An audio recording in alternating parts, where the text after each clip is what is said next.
El 2 de enero de 1492 marca uno de los momentos más simbólicos de la historia de España y de Europa: la rendición de la ciudad de Granada, último bastión musulmán en la península ibérica.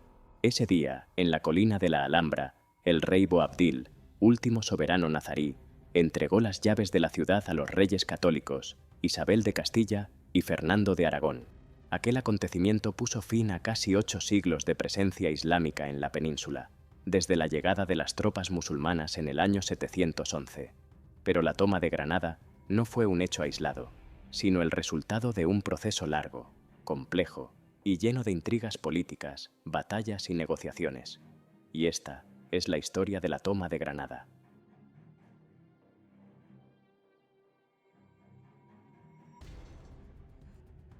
Para comprender la toma de Granada hay que retroceder varias décadas.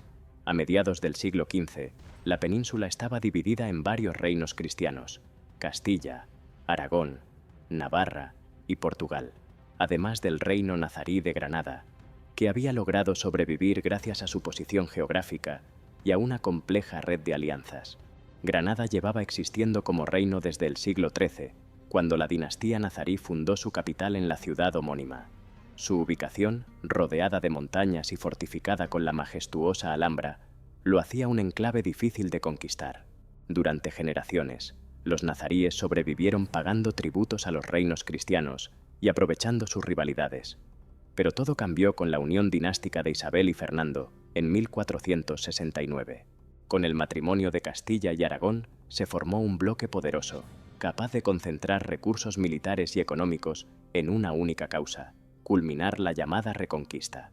Aunque Granada era próspera en lo cultural y arquitectónico, su estabilidad política era frágil. A finales del siglo XV, Granada estaba gobernada por la familia nazarí, pero el trono estaba marcado por continuas intrigas. Boabdil, cuyo nombre real era Muhammad XII, ascendió al poder tras una revuelta contra su propio padre, Abul Hasan Ali. Las luchas internas entre facciones, la presión tributaria y la creciente fuerza de los ejércitos cristianos debilitaban la resistencia musulmana. Además, muchos habitantes de Granada estaban agotados tras décadas de inestabilidad, lo que facilitó la ofensiva castellano-aragonesa. La guerra comenzó en 1482, cuando Boabdil intentó consolidar su poder enfrentándose a su padre y a su tío. En medio de esas disputas internas, Castilla vio la oportunidad perfecta para intervenir. Los reyes católicos iniciaron una campaña sistemática para conquistar el territorio granadino. No se trató de una guerra rápida, sino de un conflicto largo y calculado que se extendió durante 10 años. Las campañas militares combinaban asedios, negociaciones y el uso de nuevas técnicas de artillería, que transformaban la forma de hacer la guerra en la península.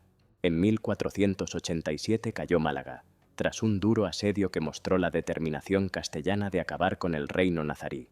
Este episodio fue especialmente significativo porque la ciudad era clave para el comercio y la defensa de la costa. La conquista de Málaga dejó claro que Granada estaba cada vez más acorralada.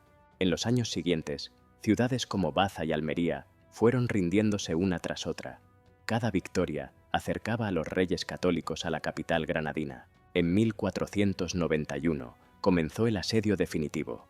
Los ejércitos cristianos rodearon la ciudad de Granada con un despliegue impresionante de tropas y artillería.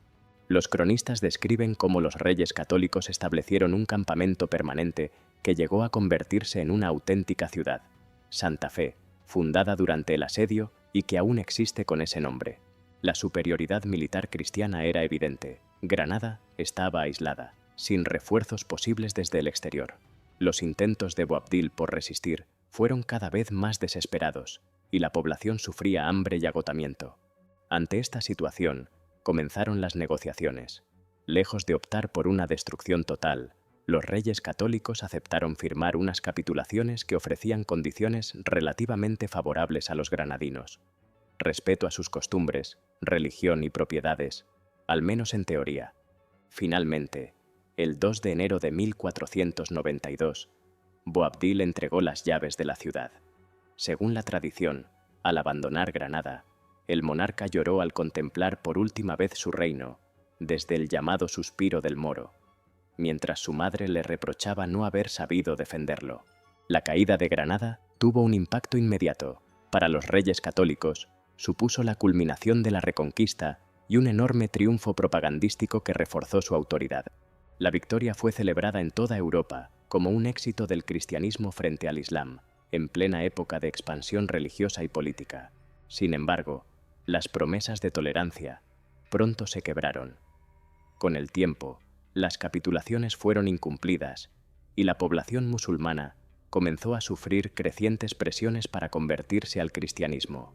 Esto desembocaría en la conversión forzosa de miles de mudéjares y en la posterior expulsión de los moriscos en el siglo XVII.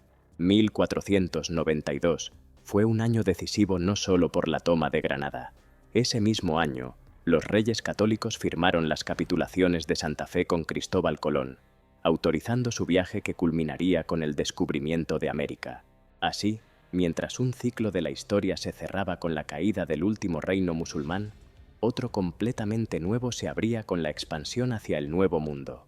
La toma de Granada simbolizó el nacimiento de una monarquía más unificada y poderosa, capaz de proyectarse más allá de sus fronteras. Fue el inicio de la España que jugaría un papel central en la política europea y mundial durante los siglos siguientes.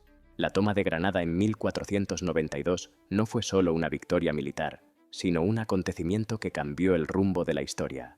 Representó el fin de la Edad Media en la península ibérica y el comienzo de una nueva era marcada por la unidad religiosa y territorial, pero también por tensiones que durarían siglos.